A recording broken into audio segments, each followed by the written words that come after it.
من الشيطان اللعين الرجيم بسم الله الرحمن الرحيم الحمد لله المعروف من غير رؤية والخالق من غير ربية الذي لم يزل قائما دائما إذ لا سماء ذات أبراج ولا ليل داج ولا بحر ساج ولا أرض ذات مهاد ولا خلق ذو اعتماد والصلاة والسلام والتحية والإكرام على نبي الرحمة وخازن المغفرة وقائد الخير والبركة ومنقذ العباد من الهلكة سيدنا ومولانا أبي القاسم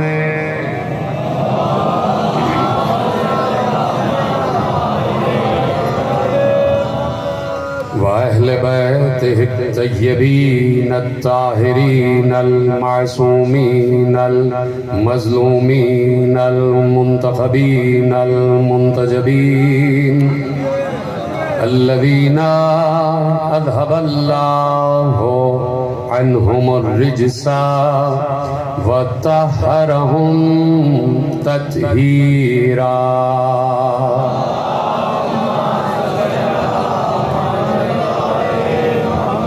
أما بعد فقد قال رسول الله صلى الله عليه وآله وسلم أولنا محمد وأوسطنا محمد وآخرنا محمد وكلنا محمد صلوات پڑھیں محمد وآل محمد.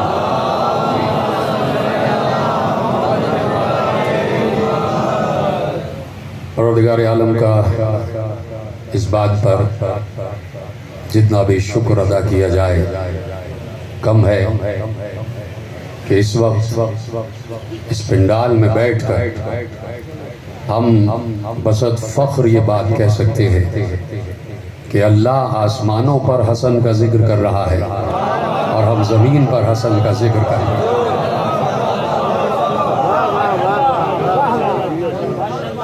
اللہ آسمانوں پر حسن کا ذکر کر رہا ہے اور ہم اس کی طرح جیتے رہیں سلامت رہیں اس کی طرح زمین پر ذکر حسن کر رہے ہیں. یہ ذکر حسن صرف نام کا حسن نہیں ہے. سمجھنے والے لوگ مجھے ملے ہیں اور جو یقیناً آتے جاتے رہتے ہیں وہ آتے جاتے گئے، لیکن اس وقت جو میرے حصے میں مجمع آیا ہے وہ بڑا صاف ستھرا اور بڑا سمجھنے والا مجمع ہے.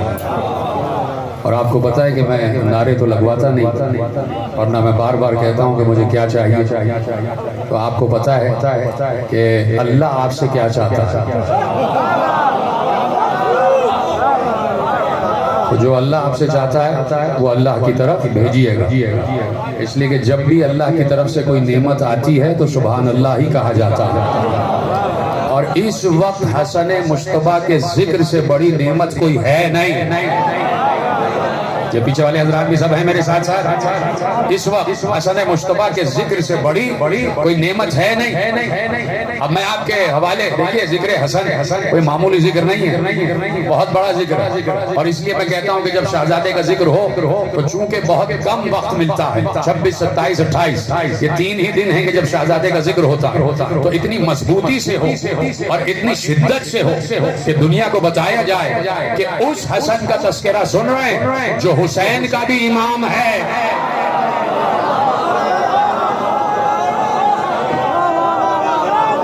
اتنی شدت سے بولو کہ معلوم ہو جائے کہ اس حسن کا تذکرہ کہ جو حسین کا بھی امام ہے اور عباس کا بھی امام ہے. تو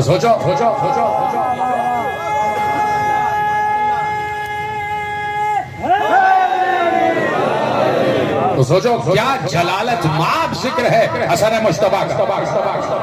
مشکل لفظ تو نہیں کہا بھائی میں نے, کیا جلالت مآب ذکر ہے حسن مصطفیٰ کا. حسن مصطفیٰ وہ واحد ہستی ہے. سنو گے جملہ, دیکھو پیغمبر اللہ کے جمال کا مظہر, پتہ نہیں جملہ کیسے پہنچے گا. رسول ہمارا رسول اللہ کے جمال کا مظہر اور علی اللہ کے جلال کا مظہر. کاش کے جملہ پہنچ جائے جو میں نے دینے جا رہا ہوں. اور میں بار بار نہیں کہوں گا کہ مجھے داد چاہیے یہ چاہیے, بس تم جو اللہ کو دیتے جاؤ دیتے جانا. اور یہ جو کچھ تم سبحان اللہ کہو گے یہ جائے گا علی ابن ابی طالب کی طرف. جملہ دو آخری آدمی تک محفوظ کرنا اور کم از کم مجھے بتا دینا کہ جملہ تم تک پہنچا ہے. رسول اللہ کے جمال کا مظہر اور علی اللہ کے جلال کا مظہر. اور عجیب بات ہے کہ محمد نے بھی حسن کو بیٹا کہا, علی نے بھی حسن کو بیٹا. سلامت رہیں. جیسے آپ نے سنا حسن محمد کا بھی بیٹا اور علی کا بھی بیٹا, علی کا سلبی بیٹا اور محمد کا مباہلے کا بیٹا. اتنی مشکل بات نہیں کی جو کچھ لوگ ہاتھ نیچے بیٹھے رہے. محمد اور علی دونوں نے حسن مصطفیٰ کو بیٹا کہا. تو اس کا مطلب ہے کہ حسن مصطفیٰ میں اللہ کا جمال بھی ہے اور اللہ کا جلال بھی ہے. جلال خدا بھی ہے اور جمال خدا بھی. یعنی حسن مصطفیٰ کو دیکھو تو بیک وقت اللہ کا جمال بھی سمجھ میں آئے اور اللہ کا جلال بھی سمجھ میں آئے. اللہ کا جلال بھی سمجھ میں آئے, اللہ کا جمال بھی سمجھ میں آئے. دیکھیے جو حسن مصطفیٰ علیہ السلام کی حکمت وہی حکمت ہے جو اللہ کی حکمت. پتہ نہیں کہاں بیٹھے ہیں آپ بھائی. اللہ علی الحکیم ہے یا نہیں؟ حکیم ہے نا, صاحب حکمت ہے. اسے پتا ہے کب کون سا کام کس وقت کرنا. چپ ہو گیا بھائی. کب کون سا کام کس وقت کرنا یہ اللہ کو معلوم. وہ اپنی قدرت تو رکھتا ہے لیکن قدرت کا استعمال اپنی حکمت کے تحت کرتا ہے. چلیے کوئی دو چار لطیفے سنا دیتا ہوں بھائی. یہ کبھی یہ والی باتیں بھی تو سنا کرو بھی سمجھا کرو. اتنے دور سے مجھے بلایا وسیع شاہ نے تو کچھ باتیں تو کر جاؤں, تمہارے حوالے تو کر جاؤں. کچھ توحید بھی تو سن لو. جس اللہ کو حسن سجدہ کرتا. کتنے لوگ بولے سجدے لو, سجدے میں سب چپ ہو گئے بھائی. سجدہ گزار تو ہو بھائی. میں اس اللہ کی تلاش میں ہوں کہ جسے حسن بھی سجدہ کر رہا. اس اللہ کی بات ہو رہی. وہ اللہ ہے حکیم اور قادر بھی, لیکن وہ اپنی قدرت ہر جگہ استعمال نہیں کرتا. جب چاہتا ہے تب کرتا. بھائی اس وقت سامنے کتنے اس روئے عرض پر اللہ کے دشمن ہیں کہ نہیں؟ اللہ کے دشمن ہیں نا اس وقت. کیوں نہیں مار دیتا اللہ سب کو؟ چلو نہیں سمجھے تو میری بات میں پیچھے لے جاتا ہوں. اللہ کے ہوتے ہوئے نمرود، فرعون، شداد، ان تینوں نے کہا کہ ہم اللہ کے ہوتے ہوئے، فرعون، شداد اور نمرود تینوں نے کہا نا کہ ہم اللہ ہیں، یعنی اللہ کے ہوتے ہوئے اللہ کی سیٹ پہ بیٹھے۔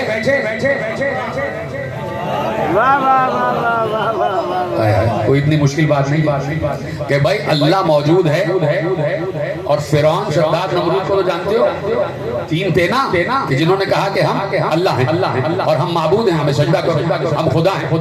تو کیا وہ تین خدا تھے؟ نہیں تھے۔ اللہ کے دشمن تھے تینوں؟ تھے۔ تو اسی وقت اللہ چاہتا تو تینوں کی گردن مار دے۔ یہی تو بات سمجھانا ہے بھائی، وہ قادر تو ہے لیکن ہر جگہ قدرت کا استعمال نہیں کرتا، جہاں جب موقع ہوتا ہے تب قدرت کا استعمال کرتا ہے۔ یہی ہم 1400 برس سے سمجھا رہے ہیں کہ اگر اللہ سے نہیں پوچھا کہ ان تینوں کے خلاف کوئی کام کیوں نہیں کیا تو علی سے کیوں پوچھتے ہو کہ علی نے تلوار کیوں نہیں اٹھائی؟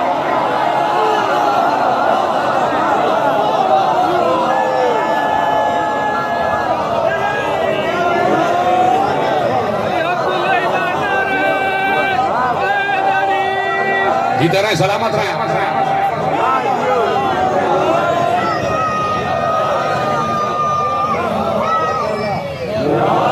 جیتے رہیں جیسے آپ نے سنا۔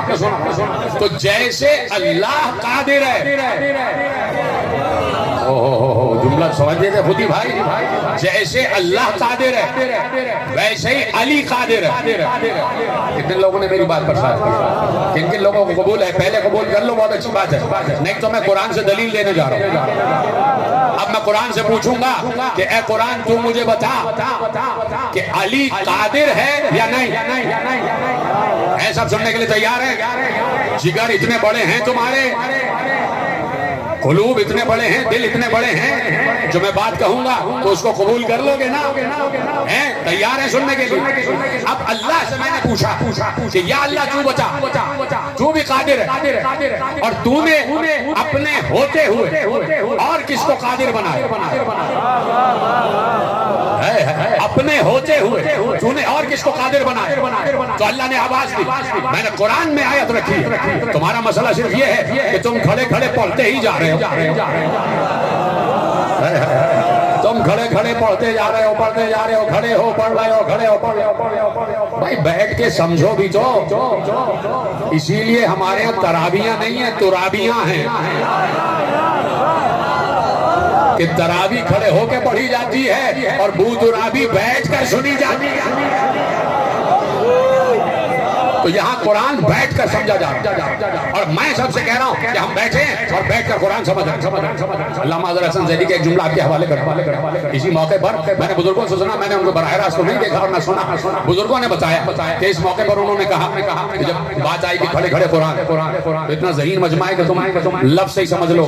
انہوں نے کہا کہ جب کلاس میں کوئی بچہ شرارت کرتا تو اسے سیٹ سے اٹھا کے باہر سزا میں کھڑے کر دیا جاتا ہے۔ سلامت رہیں، جو سمجھ گئے ان کو سلام، جیتے رہیں، سلامت رہیں۔ اب اس سے آگے کہنے کی ضرورت ہے، سب سمجھ گئے۔ تو اب قرآن سمجھا جائے تو بیٹھو اور بڑے اطمینان سے، اور میں بھی بیٹھا ہوں اور آپ بھی بیٹھے اے میرے ساتھ، اے قرآن، اے اللہ کے کلام تو بتا، اللہ قادر ہے؟ اس نے کہا ہاں قادر ہے۔ ہم نے کہا کیا آیت ہے قرآن میں اللہ کی قدرت کی؟ ان اللہ علی کل شیء قدیر، اللہ ہر شے پر قدرت رکھتا۔ تو ہم نے کہا اس کے علاوہ بھی کوئی قادر ہے؟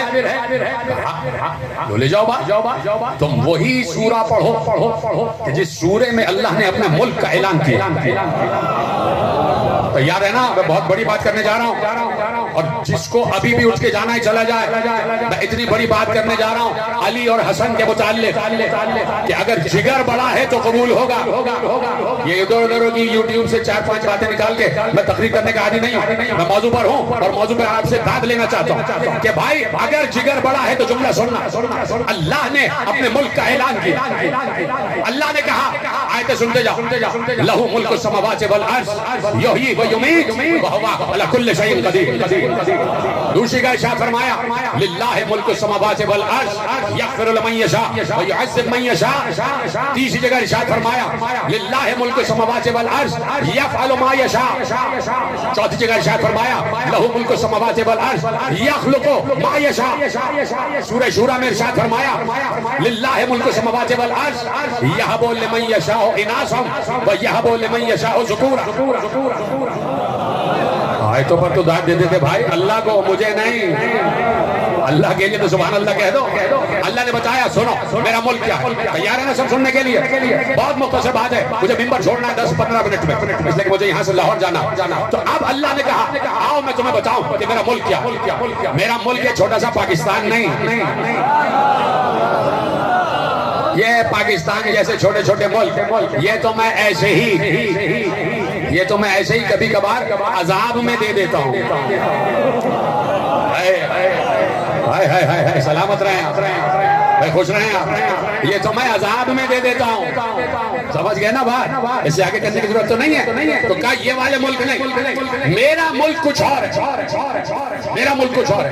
یہ وہ ملک ہے کہ جو شیطان بھی لے لیتا ہے اور شیطان جیسے بھی لے لیتے. اور یہ ملک تو وہ ہیں کہ حسن مجتبیٰ ٹھوکر مار دے تو وہ ٹھوکر ہی تاج بن جاتی ہے اور لوگ اسے سر پہ سجا لیتے ہیں. یعنی میرے محبوب کے بچوں کا صدقہ ہے. آج کے جملہ محفوظ کر لیتے ہیں کہ یہ والا ملک نہیں, میرا ملک کیا ہے. اب سنو اور میرے نوجوان دوست بس بالکل میرے قریب ہو جائیں توجہ سے, اور خدا سلامت رکھے ان کے نوجوانوں کی نوجوانیوں کو, اور خدا ان کے رزق میں بیش بہا اضافہ فرمائے. جس کے پاس نوکری نہیں ہے خدا اسے نوکری عطا فرمائے. جس کے پاس گھر نہیں ہے اسے گھر عنایت فرمائے. جس کو کوئی پریشانی ہے خدا اس کی پریشانیوں کو دور فرمائے. میں سید زیادہ میں نے دعا کر دی, یقین مانو قبول ہو. جو لینے آئے ہو وہ لے کے جاؤ, اس لیے کہ دربار بادشاہوں کا ہے. دربار بادشاہوں کا ہے. دربار بادشاہوں کا ہے. تو اب جو چاہو گے لے کے جاؤ گے, لیکن سنتے رہنا. اب اللہ نے بتایا میرا ملک کیا ہے.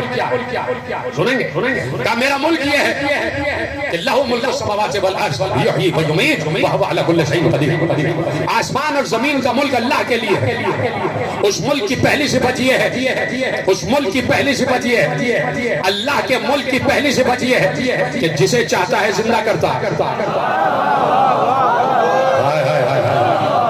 اور جسے چاہتا ہے موت دیتا ہے. کتنا سمجھدار مجمع بیٹھا ہوا ہے, خدا تمہیں سلامت رکھے. جیسے تم نے یہ آیت سمجھی ہے میں تمہیں داد دے رہا ہوں. لہو ملک السماوات والارض یحیی و یمیت. اللہ کے ملک کے صفات ہیں. اس کا ملک جغرافیائی حدود میں بٹا ہوا نہیں ہے. اس کا ملک ہے قدرت, اس کا ملک ہے اختیار کا. اللہ کا ملک ہے زمین اور آسمان, اور اس کے ملک کی صفت یہ ہے کہ وہ جسے چاہتا ہے زندہ کرتا ہے, جسے چاہتا ہے موت دے دیتا ہے. اور تیسری صفت کیا ہے, وہ ہر شے پر قدرت رکھتا ہے. 3 صفتیں ہو گئی. زندہ کرنا اللہ کے ملک کی صفت, مردہ کرنا اللہ کے ملک کی صفت, ہر شے پر قدرت اللہ کے ملک کی صفت. پروردگار کیا یہی صفات ہے تیرے؟ نہیں. اور آگے بڑھ, للہ ملک السماوات والارض یعذب من یشاء ویغفر لمن یشاء. کا میرے ملک کی اور صفتیں بھی ہیں, اور وہ صفت یہ ہے کہ میں جسے چاہوں عذاب دوں, جسے چاہوں ثواب دوں, جسے چاہوں بخش دوں, جسے چاہوں عذاب دوں. 5 صفتیں ہو گئی. زندہ کرنا, مردہ کرنا, ہر شے پر قدرت, ثواب دینا, عذاب دینا. پروردگار یہی ہے نہیں. اور آگے بڑھ, قرآن پڑھو. ہم نے قرآن پڑھا, آواز آئی لہو ملک السماوات والارض یفعل ما یشاء. آسمان اور زمین کا ملک اللہ کے لیے, اور اس کی سب سے بڑی صفت یہ ہے کہ وہ جو چاہتا ہے کرتا ہے. وہ جو چاہتا ہے کرتا. ہم نے کہا پروردگار کیا بس نہیں. اور آگے بڑھ, اور آگے بڑھ. ہم نے اور آگے بڑھا, آیت آئی لہو ملک السماوات والارض یخلق ما یشاء. آسمان اور زمین کا ملک اللہ کے لیے ہے, اور اس کی ایک صفت یہ ہے جو چاہتا ہے خلق کرتا. جیتے رہو سلامت رہو. قرآن پہ ضرور بولا کر تاکہ دنیا کو معلوم ہو کہ ہم ہی اہل قرآن ہیں. ہم ہی اہل قرآن ہیں، باتیں کوئی اور ہے، بولتے رہنا قرآن۔ اللہ کے ملک کی صفات سامنے آ گئی، زندہ کرنا اللہ کے ملک کی صفات، مردہ کرنا موت دینا اللہ کے ملک کی صفات، ہر شے پر قدرت اللہ کے ملک کی صفات، ثواب دینا اللہ کے ملک کی صفات، عذاب دینا اللہ کے ملک کی صفات، جو چاہے کرے اللہ کے ملک کی صفات، جو چاہے خلق کرے اللہ کے ملک کی صفات۔ ہم نے کہا پروردگار کیا یہی تیرے ملک کی صفات؟ اب میں دیکھتا ہوں کون خاموش رہتا ہے، اور جو خاموش رہا میں سمجھ جاؤں گا کہ وہ جیتا جاگتا مردہ ہے۔ بڑی تمہاری اس وقت عزت جو ہے نا وہ داؤ پہ لگی۔ اب اس آیت پہ کوئی نہ بولا، بول تو سب کہہ رہے ہو، خدا کا شکر ہے کہ سب نے بولا، لیکن اس آیت میں میں آخری آدمی تک چاہتا ہوں کہ پتہ چلے کہ میں کیا کہنا چاہ رہا ہوں تم تک پہنچا یا نہیں۔ زندہ کرنا اللہ کے ملک کی صفت، موت دینا اللہ کے ملک کی صفت، ہر شے پر قدرت اللہ کے ملک کی صفت، ثواب دینا اللہ کے ملک کی صفت، عذاب دینا اللہ کے ملک کی صفت، جو چاہے کرے اللہ کے ملک کی صفت، جو چاہے خلق کرے اللہ کے ملک کی صفت۔ ہم نے کہا پروردگار اس کے علاوہ بھی کوئی ہے؟ کہا ہاں پڑھو، سورہ شورا پڑھو۔ اور اب امتحان ہے، کیا کہا لہو ملک السماوات والارض، آسمان اور زمین کا ملک اللہ کے لیے ہے، یہاں بولے من یشاء اناسا و یہاں بولے من یشاء ذکورا، اور اس کے ملک کی صفت یہ ہے وہ جسے جتنے چاہے بیٹے دے دے، جتنے چاہے بیٹیاں دے دے۔ جیتے رہے سلامت رہے بھائی، جیتے رہو۔ کیسے آپ نے سنا؟ خدا کا شکر ہے کہ آپ تک یہ جملے پہنچ گئے، خدا کا شکر ہے کہ جملے پہنچ گئے۔ جسے جتنے چاہے بیٹے دے، جسے جتنی چاہے بیٹیاں دے، یہ سارے اللہ کے ملک کی صفات ہیں۔ زندہ کرنا، مردہ کرنا، ثواب دینا، عذاب دینا، خلق کرنا، ہر چیز اپنے اختیار سے کرنا، بیٹے بیٹیاں دینا، اور ہر شے پر قدرت۔ اس کے علاوہ بھی بہت سے صفات ہیں، میں نے روکا ہے، یہ سارا اللہ کا ملک ہے۔ اور اب میں نے کہا کہ پروردگار کیوں نہیں قرآن میں کہا ہے واللہ یؤتی ملکہ من یشاء واللہ واسع علیم۔ کوئی ہے اس آیت کو سمجھنے والا؟ اتنی آیتیں سنی ہیں تم نے، اتنی مجلسیں سنی ہیں، قصیدے کے علاوہ بھی کچھ ذرا سن لیا کرو تاکہ آیتیں تمہارے ذہن میں پہنچ جائے کہ لہو ملک السماوات والارض، یہ تو ہو گیا کہ آسمان اور زمین کا ملک اللہ کے لیے۔ اب کیا کہا؟ واللہ یؤتی ملکہ من یشاء، اللہ جسے چاہتا ہے اپنا ملک دے دیتا ہے۔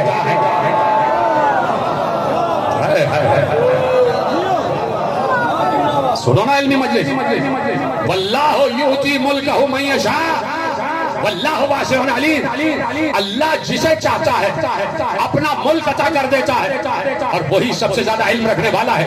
اب میں تم سب سے پوچھنا چاہتا ہوں، اور سب کو اس کا جواب معلوم ہے، سوال یہ ہے وہاں تک باہر تک جہاں تک میری آواز جا رہی کہ یہ بتاؤ اللہ جو کہتا ہے وہ کرتا ہے؟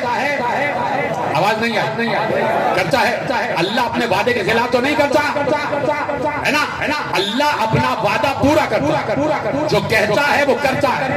تم سب نے اقرار کیا، تو اللہ نے جب کہا ہے کہ واللہ یؤتی ملکہ من یشاء، اللہ جسے چاہتا ہے اپنا ملک دیتا ہے، تو اللہ نے ایسا کیا؟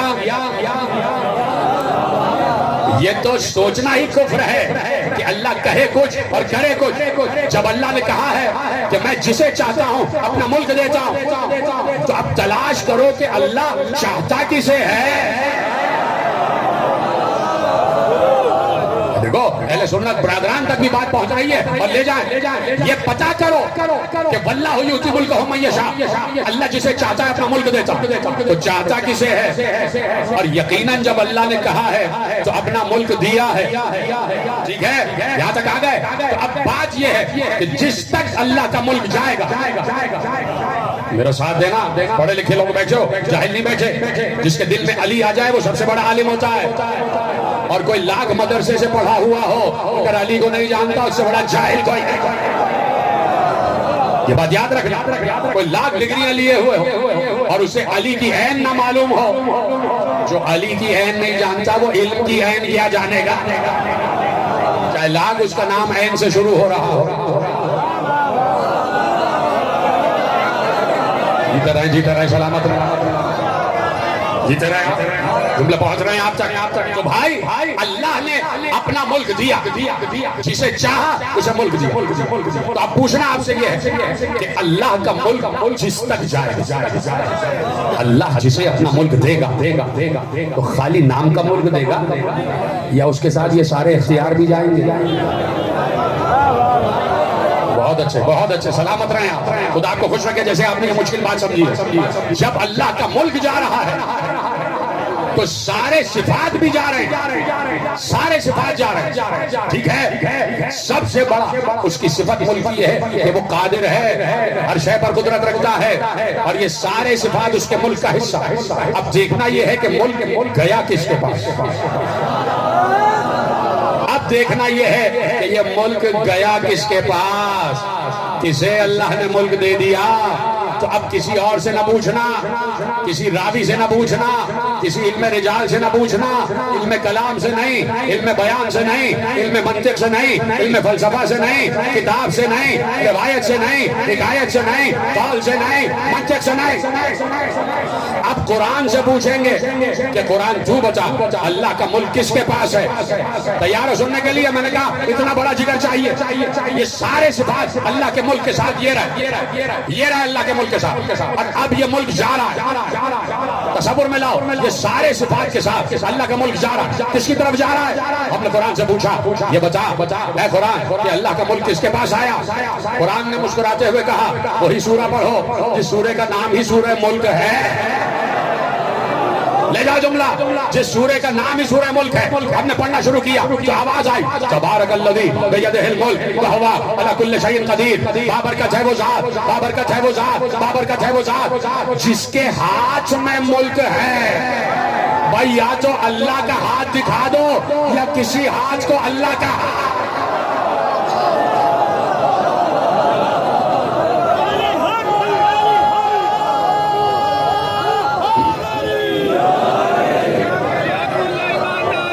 سلامت رہے میرے بھائی.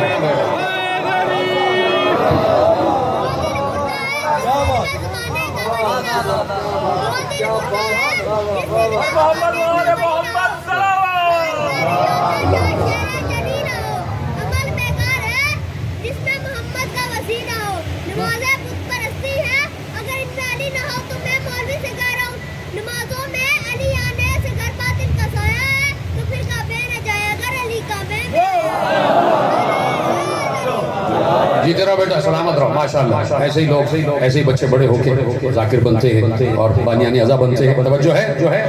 تبارک الذی بیدہ الملک, بابرکت ہے وہ ذات. الذی کہہ دیتا تبارک اللہ.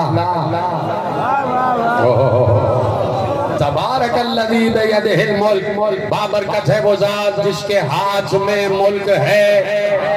اور ہم نے کہا یا تو کوئی اللہ کا ہاتھ دکھاؤ. آج تک اللہ نے اپنا ہاتھ تو دکھایا نہیں, اس لیے کہ وہ نظر ہی نہیں آتا.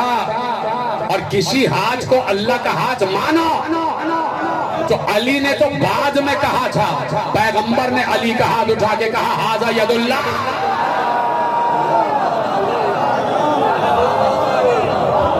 یہ ہے اللہ کا ہاتھ, یہ ہے اللہ کا ہاتھ.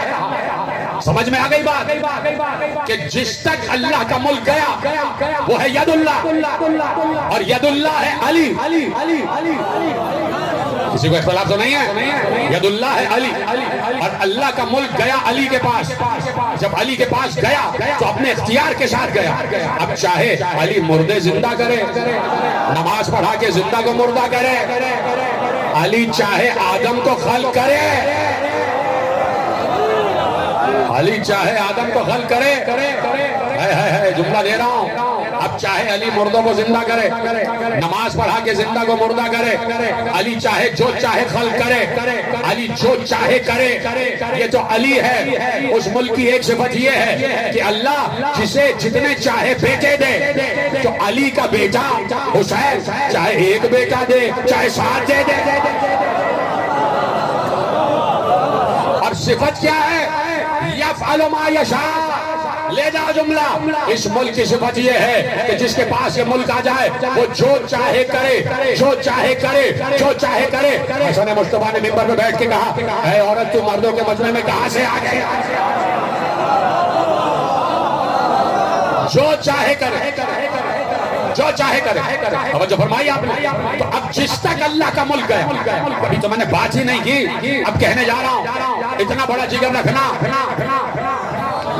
اب بات بات کہنے جا رہا ہوں، اور یاد رکھنا یہ جملہ محفوظ نہ کیا تو اس کا مطلب ہے تمہارے دل میں علی ہے ہی نہیں۔ تبارک الذی بیدہ الملک، برکت ہے وہ ذات جس کے ہاتھ میں ملک ہے، جس کے ہاتھ میں ملک ہے، جس کے ہاتھ میں ملک ہے وہ ہے علی۔ علی ہے نا، اس کے فوراً بعد کی آیت ہے جس کے ہاتھ میں ملک ہے ہوا علی کل شیء قدیر، جس کے ہاتھ میں ملک ہے وہی ہر شے پر قدرت رکھتا ہے، ہوا علی کل شیء قدیر۔ جملہ دوں گا کی اجازت، علی ہر شے پر قدرت رکھتا، اللہ کے اذن سے ہر شے پر قدرت رکھتا، چونکہ اللہ نے ملک دیا ہے، ملک ہے اللہ کا، اس نے علی کو دے دیا، تمہیں کیا پریشانی؟ تمہیں کیا پریشانی؟ اس نے ملک دے دیا علی کو، وہ جانتا ہے کہ میرا ملک صحیح سے کون چلا سکتا ہے، جیسے میں چلاتا ویسے علی چلا رہا، جسے میں ثواب دینا چاہتا ہوں علی اسے ثواب دیتا ہے، جسے میں عذاب دینا چاہتا ہوں علی اسے عذاب دیتا ہے، جسے میں مردہ کروں علی اسے مردہ کرتا ہے، جسے میں زندہ کروں علی اسے زندہ کرتا ہے، اس لیے کہ جو میں چاہتا ہوں وہ علی چاہتا ہے، جو علی چاہتا ہے وہ میں چاہتا ہوں۔ تو اللہ نے اپنا ملک دے دیا علی کو، تو ملا کون ہوتا ہے؟ مدرس۔ آپ کو کیا پریشانی ہے؟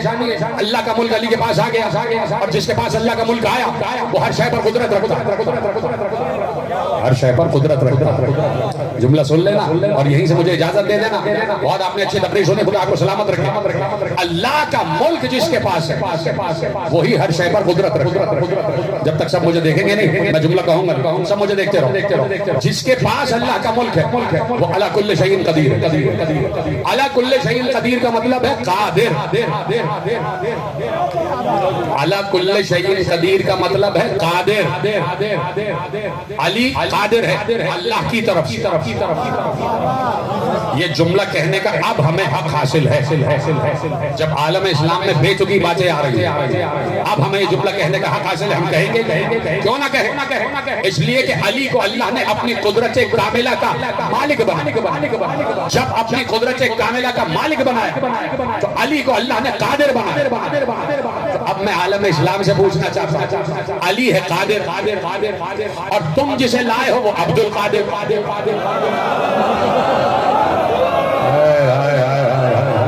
پتہ نہیں کتنے لوگ سمجھے کتنے نہیں سمجھے۔ علی ہے قادر اور آپ جسے لائے وہ ہے عبد القادر۔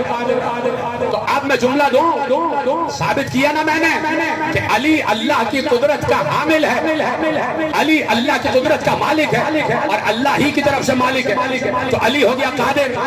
آپ جسے لائے وہ ہے عبد القادر، تو آپ جسے لائے وہ عبد القادر، اور عبد القادر نے یہ کیا کہ اللہ گر رہا تھا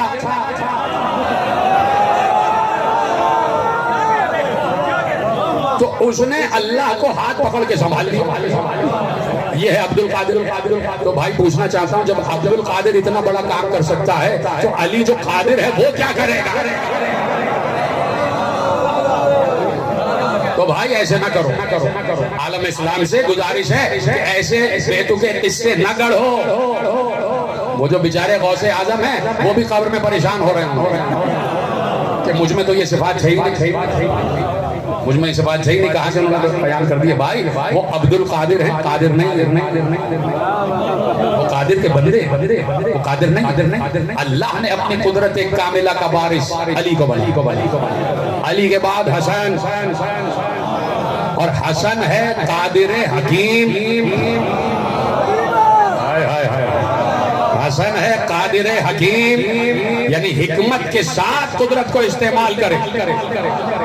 پیغمبر نے ایک حدیث کہی، جو میری بات سمجھے گا میں اس کو قیامت تک دعا دوں، جو میں بات کہنے جا رہا ہوں۔ پیغمبر نے ایک حدیث کہی، حدیث کیا کہ پروردگار حسن مجھ سے اور میں حسن سے، حسن مجھ سے، میں حسن سے، حسین مجھ سے، حسین سے، یہ دونوں کے لیے ان الحسن منی وانا من حسن، اور الحسین منی وانا من حسین، فاطمہ تو بضعۃ منی، علی انت منی، یہ سب کے لیے منیت ہے۔ تو کہا پروردگار حسن مجھ سے ہے، میں حسن سے، جو اس سے صلح کرے تو اس سے صلح کر، جو اس سے جنگ کرے تو اس سے جنگ کرے. عجیب حدیث حدیث عجیب اور اتنا باریک نقطہ دینے جا رہا ہوں کہ جو شائستہ دماغ و دل رکھنے والے ہیں نا وہ سمجھیں. یعنی جو زیرک ہیں نا ذہین وہ یہ بات سمجھ جائیں گے, پہنچ جائیں گے اور بڑی آہستہ سے پہنچ گے, بڑے تحمل کے ساتھ. پیغمبر نے حدیث کہی کہ جو حسن سے جنگ کرے تو اس سے جنگ کرے, جو حسن سے صلح کرے تو اس سے صلح. عجیب معاملہ آگیا. اور معاملہ آیا وادی نخیلہ کا کہ جہاں حسن مصطفیٰ کا لشکر ہے اور سامنے اہل شوم کا, حاکم شوم کا, ادھر حاکم شوم کا لشکر اور ادھر حسن مصطفیٰ کا لشکر. اور یہاں سے حسن مصطفیٰ کو اللہ کی حکمت کے تحت معلوم کہ صبح ہوگا کیا. کس نے پلان کر لیا ہے کہ صبح جا کے حاکم شوم سے مل جائے گا. حاکم شوم سے کون مل جائے گا. دیکھیں امام وقت کی معرفت بہت ضروری ہے. اس وقت ضروری ہے امام وقت کی معرفت. اس وقت امام زمانہ سے حسن مصطفیٰ کچھ لوگوں نے پہچانا, کچھ نے نہ پہچانا. عبید اللہ ابن عباس جو مولا کے چچازاد بھائی تھے اور حسن مصطفیٰ کے چچا حضرت عباس ابن عبد المطلب کے بیٹے, ٹھیک ہے, عبید اللہ ابن عباس, عبداللہ ابن عباس کے بھائی. عبید اللہ ابن عباس بھی حسن مصطفیٰ کے ساتھ تھے اور ان کے ساتھ 4000 کا لشکر. ادھر سے حاکم شوم نے چاروں طرف سیاست اور مکر سے یہ اطلاع پہنچائی کہ حسن مصطفیٰ مجھ سے صلح کرنے جا رہے ہیں اور صبح کو لشکر جنگ نہیں ہوگی. تو عبید اللہ ابن عباس سے کہا یہ لو 20 لاکھ دینار مجھ سے آ کے مل جاؤ. امام کے لشکر کے ساتھ عبید اللہ ابن زیاد 20 لاکھ دینار لیے کہ صبح میں آپ سے مل جاؤں. تو کتنا ضروری ہے امام وقت کی معرفت. میں نے بات پہنچائی یا نہیں پہنچائی؟ امام وقت کی معرفت کتنے ضروری ہے کہ چاہے پوری دنیا ہمارے قدموں میں لا کے ڈھیر کر نہ امام کا ساتھ کل چھوڑیں گے, نہ آج اور نہ کل. یہی ہونا چاہیے نا جذبہ. آج کے وقت کا امام تو ہمارا امام زمانہ ہے نا. آج کا علی بھی ہے, آج کا حسن بھی ہے, آج کا حسین بھی ہے. کوئی اور علی اور حسن و حسین نہیں ہو سکتا. جب امام زمانہ ہے تو امام زمانہ کی معرفت کتنے ضروری ہے وہ پتہ چلا. اور پھر ایک غیر اس نے امام حسن کا ساتھ نہیں چھوڑا. قیس بن واجہ نے امام حسن کا ساتھ نہیں چھوڑا. تو اب حسن مصطفیٰ کو معلوم ہے کہ صبح کیا ہوگا, کون ادھر سے چلا جائے گا. تو اب سب سے پہلی اپنی قدرت حکمت یہی تو بات سمجھانا تھی کہ جو باریک ذہن رکھتے ہیں, ذہانت والے وہ سمجھیں. اپنی قدرت حکمت کو استعمال کیا. ادھر سے پرچہ آیا. یہ چونکہ کہہ چکا تھا کہ صلح کر رہے ہیں تو اسے حاکم شوم کو اپنی بات سچ کرنا چاہیے. ادھر سے پرچہ آیا. اسے معلوم تھا کہ اگر انہوں نے اپنا ظاہری جسم کا اختیار استعمال نہیں کیا اور اگر اپنا باطنی اختیار استعمال کر لیا تو یہ کہہ چکے ہیں کہ شام کو عراق بنا سکتے ہیں اور شام کو عراق اور عراق کو شام بنا سکتے ہیں. ابھی تم نے سنا, یہ جملہ مجھے دہرانا نہیں ہے لیکن میں دلیل کے لیے دہرا رہا ہوں. کہا کہ اسے پتا ہے کہ حسن مصطفیٰ علی کا بیٹا ہے اور حسن مصطفیٰ کن کا مالک ہے. جملہ کہہ دوں, اسے پتا ہے حسن مصطفیٰ کن کا مالک ہے. اگر میں اس کے سامنے آ گیا اور حسن میرے سامنے ہوں اور حسن مجھے میرے نام کے معنی کے ساتھ پکارے, کوئی ہے جو اس بات کو سمجھے؟ اب نام تو لوں گا نہیں نا بھائی.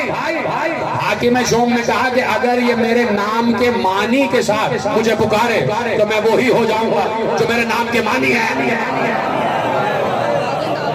جسے نہیں پتا وہ اسے پوچھ لے, جسے پتا ہے کہ ان کا اختیار کیا. یہ مالک ہے اللہ کے ملک کے. اس نے وہاں سے پرچہ بھجوایا, کہا میں صلح کرنا چاہتا ہوں. تو بھائی یہ سخی گھرانہ جو ان سے جو مانگتا ہے یہ دے دیتے. جو ان سے جو مانگنے آتا ہے دے دیتے. اس نے کہا سولو, باپ نے کہا سولو, دستخط کر دی, سولو ہو گئے, دونوں میں سولو ہو گئے.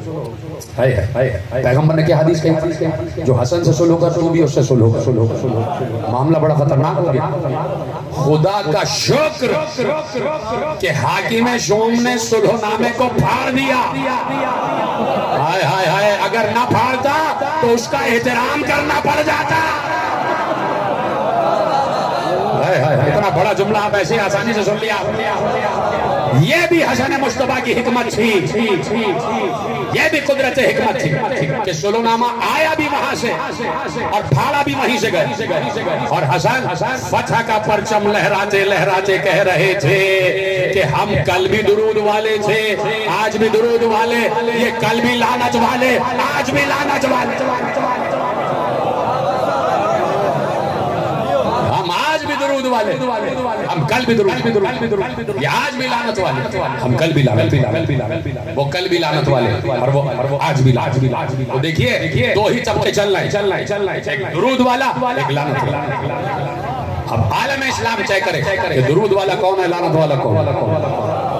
تو اگر لعنت والے سمجھ میں نہیں آ رہے تو درود والوں کو سمجھو، ختم ہو گئی بات۔ لعنت والے سمجھ میں نہیں آ رہے تو درود والوں کو سمجھو۔ درود والے کون ہیں؟ آل محمد۔ ٹھیک ہے، بچوں کے لیے سمجھانا ہو، کہیں بات کرنی ہو تو یہ دلیل دے دینا کہ اگر یہ نہیں سمجھ میں آ رہا کہ لعنت کس پر ہے تو یہ تو سمجھو کہ درود کس پر ہے، درود ہے محمد و آل محمد۔ تو اب جو بھی درود والوں کے مقابلے پہ آ جائے، ہائے ہائے ہائے ہائے، وہ لعنت والا ہی ہوگا نا۔ تو اب ہم تو طے نہیں کر رہے، اس لیے کہ حکومت آپ کی، آرڈیننس آپ کا ہے، قانون آپ کا ہے، شکیں آپ کی ہیں۔ اب آپ طے کر لیجیے کہ کون کون درود والوں کے مقابلے پہ آیا، کس کس سواری پہ بیٹھ کے آیا، کیا کیا ہتھیار لے کے آیا، کیا کیا مکر لے کے آیا، کیا کیا سیاست لے کے آیا۔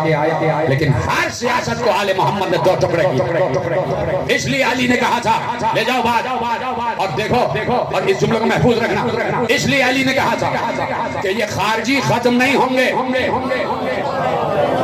نہروان میں علی نے کہا تھا 13 بچے تھے، 9 بچے تھے، 9 علی نے کہا یہ 9 بچے ہیں، ان کو ختم نہ سمجھنا، یہ ہر دور میں اپنا سینگ ابھاریں گے۔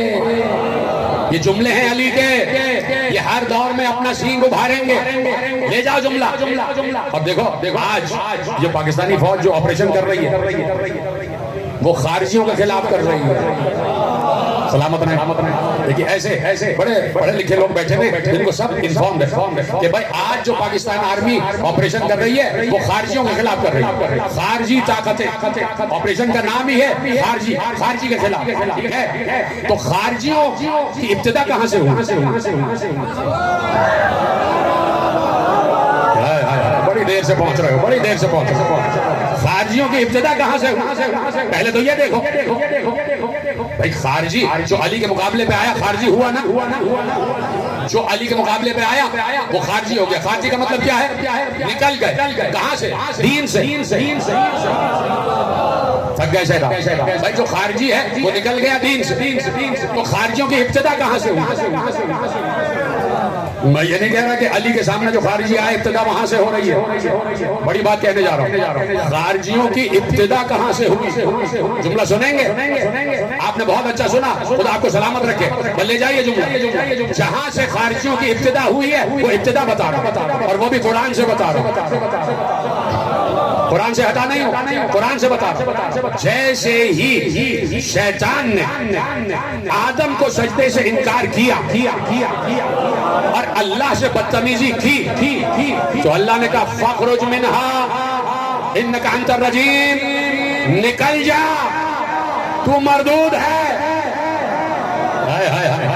فخرج منہا، فخرج سے نکلا ہے خارج، کا خارج ہو جا، تو خارجی ہے۔ تو سب سے پہلا خارجی تھا شیطان، سب سے پہلا خارجی تھا شیطان۔ فخرج منہا، تو نکل جائے یہاں سے، تو رجیم ہے، تو مردود ہے۔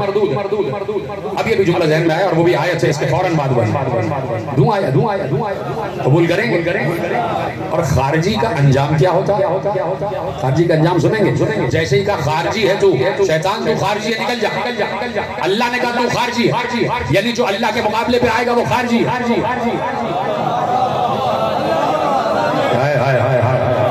جو اللہ کے مقابلے پہ آ جائے وہ خارجی ہے، اور اس کی سزا کیا ہوتی ہے؟ بہت آسان عربی، اس کے فوراً بعد والی آیت۔ ایک بار کہا فخرج منہا انک انت الرجیم، تو نکل جا، تو مردود ہے۔ فوراً کہا، کیا کہا؟ ان علیک لعنتی الی یوم الدین۔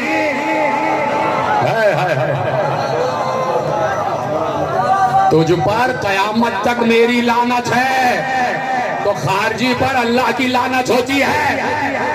تو علی نے کہا تھا یہ خارجی ختم نہیں ہوں گے، پاکستان فوج یہ ہمارا جملہ سنے اور اپنے کو بھی اس مہم سے ساتھ ملائے جو مہم علی کے دور سے شروع ہوئی۔ پہلے خارجیوں کو سمجھو کہ علی نے کہا یہ ختم نہیں ہوں گے، یہ ختم نہیں ہوں گے، یہ ہر دور میں سینگ ابھارے، ان کا سینگ نکلے گا، اور علی نے کہا ہر دور میں ان کا سینگ توڑ بھی دیا جائے گا، دور میں ان کا سین توڑ بھی دیا جائے گا۔ لے جاؤ جملہ بس فضائل کے اعتبار سے آخری کہ علی نے آخری خارجیوں کے طبقے کی نشانی بتائی، جا کے پڑھنا پورا خطبہ ہے میرے مولا علی کا جو خارجیوں کے خلاف دیا، کہا ان کا آخری طبقہ جو ہوگا، تم سے بہتر کون جانے گا میرے بھائی، کہا ان کا آخری طبقہ جو ہوگا وہ چوروں کا، ڈاکوؤں کا، اغوا کرنے والوں کا، بھتہ لینے والوں کا، تاوان لینے والوں، یہ علی کے جملے کہ ان کا آخری طبقہ جو ہوگا چوروں ڈاکوں اور تاوان لینے والوں کا ہوگا، ہے کہ نہیں؟ ہے بھائی سب کہہ رہے ہیں ٹی ٹی پی تحریک طالبان پاکستان کے خارجی ہیں، تو خارجی ہے نا بھائی، تو خارجی کسے کہتے ہیں جو اللہ کے مقابلے پہ آ جائے، اور اس وقت جو علی کے مقابلے پہ آیا سب نے کہا یہ بھی خارجی۔ اس کا مطلب ہے کہ اللہ اور علی میں اتنا گہرا ربط ہے کہ جو اللہ کا دشمن وہ علی کا دشمن، جو علی کا دشمن وہ اللہ کا دشمن، تو خدا کسی کو علی کا دشمن نہ بنا، اس لیے کہ علی کی دشمنی قتل معصوم تک لے آتی ہے، علی کی دشمنی قتل معصوم تک لے آتی ہے۔ بس دو جملے آپ اس کے بعد کئی ذاکر ہیں ان سے مسائل سنیے گا، میں صرف ایک جملہ آپ کے حوالے کروں، علی کی دشمنی قتل معصوم تک لے آتی ہے، خدا کسی کو علی کا دشمن نہ بنا۔ حسین نے پوچھا کھڑے ہو کے علی اصغر کا لاشا دفن کر کے آئے، ہائے کہنے والوں خدا تمہیں سلامت رکھے، تم یقین مانو یہ ہائے جو ہے نا جناب سیدہ کے کانوں تک جاتی اور وہ دعائیں دیتی ہیں کہ بابا ہے میرے بابا رسول اللہ، انہوں نے حسین کو قتل ہوتے ہوئے دیکھا نہیں، انہوں نے سکینہ کو تماچے لگتے ہوئے دیکھے نہیں، لیکن یہ پھر بھی ہائے کرتے، تو ہائے کہنے والوں تمہیں اندازہ نہیں ہے کہ زہرا تم سے کتنی خوش تھی۔ وہ جو علی اصغر کا لاشا ابھی دفنا کے آیا، وہ کھڑے ہو گئے اور کھڑے ہوئے گھوڑے کی پشت پر بیٹھ کے کہتے ہیں، اشقیہ سامنے ہیں اور سب کو مخاطب کر کے کہتے ہیں اے فوج اشقیہ، میں نے کہا نا صرف دو جملے، اس کے بعد تفصیلی مسائل تم بات کے ذاکروں سے سننا، صرف میرے لیے دو جملے، اور میں تمہیں کربلا دکھانا چاہتا ہوں۔ کبھی وہ خطبے پڑھنا کہ جو حسین ابن علی نے 28 رجب سے 6 مہینے کے عرصے کربلا پہنچنے تک دیے، وہ خطبے الگ ہیں، وہ خطبے الگ ہیں جو 2 محرم کو دیے، اور وہ خطبے الگ ہیں جو حسین نے عاشور کے دن دیے۔ کبھی علی اکبر کی لاش پہ خطبہ، کبھی اون محمد کے لاشوں پر خطبہ، کبھی قاسم کی پامال لاش اٹھاتے ہوئے خطبہ، کبھی علی اصغر کو ہاتھوں میں لیتے ہوئے خطبہ، کبھی عباس کے کٹے ہوئے شانے اٹھائے اور خطبہ دے رہے، اور اب جو خطبہ دینے آتے تو ایک بار پوری فوج اشقیہ کو مخاطب کر کے کہا اے فوج اشقیہ، کیا میں نے قرآن میں کوئی تبدیلی کی ہے؟ سب نے کہا نہیں۔ کہا میں نے کیا کوئی شریعت بدلی ہے؟ سب نے کہا نہیں حسین۔ کہا میں نے کیا فقہ تبدیل کی ہے؟ کہا نہیں۔ کہا میں نے کوئی ارکان اسلامی میں تبدیلی کی ہے؟ کہا نہیں۔ کہا میں نے تمہارے بچوں کو مارا؟ کہا نہیں۔ کہا پھر مجھے کیوں مار رہے ہو؟ پھر مجھے جان کے دشمن کیوں ہو گئے؟ سب نے کہا تم سے کوئی دشمنی نہیں، تمہارے بابا علی سے دشمنی، علی بغضاً لأبیک، ہم تمہارے باپ کے بغض میں تمہیں مار رہے ہیں، تو قتل معصوم تک لے آتی ہے دشمنی علی، اس لیے دشمن علی بننا نہیں چاہیے۔ ختم ہو گئی بات، آخری جملہ سننا میرے عزیزوں، ایک ذاکر تھا کربلا میں، عراقی ذاکر، بہت بڑے مسائل پڑھ رہا ہے، بہت بڑے مسائل، اتنے مسائل کہ لوگ چیخ کے بے ہوش ہو۔ وہاں ایک عالم بیٹھے ہوئے تھے، وہ عالم کہتے ہیں کہ یہ روزہ خان، یہ عراقی روزہ خان، یہ لوگوں کو رلانے کے لیے اپنی طرف سے روایتیں بنا کے لاتے ہیں۔ وہ توبہ کرتے ہوئے اٹھ کے چلے اور جا کے اپنے کمرے میں سو گئے۔ رات کو خواب ابا عبداللہ الحسین کو دیکھا، قدم چکا، مولا آپ میرے خواب میں، کہا تم مجلس سے اٹھ کے کیوں آئے؟ ہم اس مجلس میں موجود تھے۔ کیا سن رہے ہیں؟ کیا سن رہے ہیں؟ تم مجلس سے اٹھ کے آئے، ہم اس مجلس میں موجود تھے۔ مولا آپ تھے، تم کیوں اٹھ کے آئے؟ اپنی طرف سے مسائل پڑھ رہا تھا۔ کہا تمہیں کیا خبر کہ جو مجھ پر گزری ہے اس نے تو کچھ بھی بیان نہیں کیا جو مجھ پر گزری۔ کہ اس سے زیادہ مصائب ہم پر گزرے، اس سے زیادہ مصائب ہم پر گزرے. سنو گے وہ جو ذاکر عراقی ذاکر جو روایت پڑھ رہا تھا، اب بتا کہ کس لیے وہ عالم اٹھ کے گئے. وہ اس وقت روایت پڑھ رہا تھا عربی زبان میں. وہ کہتا تھا اے اہل کربلا، اے اہل عزا، اے زائران حسین، میں تمہیں کیا بتاؤں کہ حسین پر کیا گزری. اس نے کہا کہ کربلا کا راوی کہتا ہے کہ جس وقت شمر نے اپنا گھٹنا حسین کے سینے پر رکھا. مجھے رونے کی آوازیں نہیں آ رہی، گریے کی آوازیں بڑھاؤ. کہا جیسے ہی شمر نے اپنا زانو حسین کے سینے پہ رکھا اور حسین کی گردن پر چھری چلانا شروع. کہتا ہے میں دور سے دیکھ رہا تھا کہ ایک بار جب حسین کی گردن سامنے سے نہیں کٹی تو اس نے حسین کو پشت قفا سے پلٹا اور پلٹنے کے بعد حسین کی گردن پر وار کیا.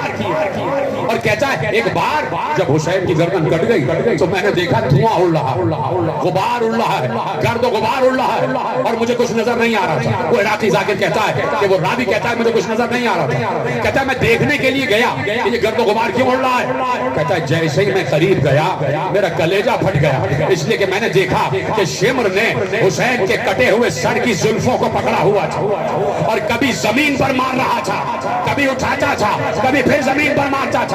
گرد اڑ رہی تھی اور کسی بی بی کی آواز آ رہی تھی نہ مار نہ مار. میں نے چکیاں پیس میں نے بڑی مشقتوں سے